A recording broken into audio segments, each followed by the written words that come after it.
General Romeo Browner, mga kababayan, ng AFP Chief of Staff, mga kababayan. So ito, panoorin natin. We will march to Malacanang.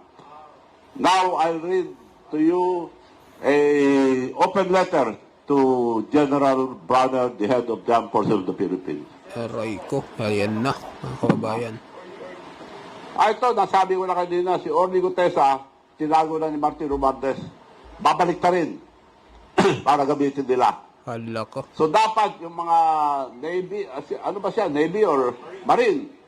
Kayo mga Marine, hanapin nyo yung kasama nyo. Hinuli na ito, pinabaliktad, binaliktad na yata. Para gamitin nila dahil siya nagturo kay Martin Romualdez. So ito si Martin Gutesa. Si Martin Gutesa. Orly Gutesa. Orly Gutesa. Orly Gutesa.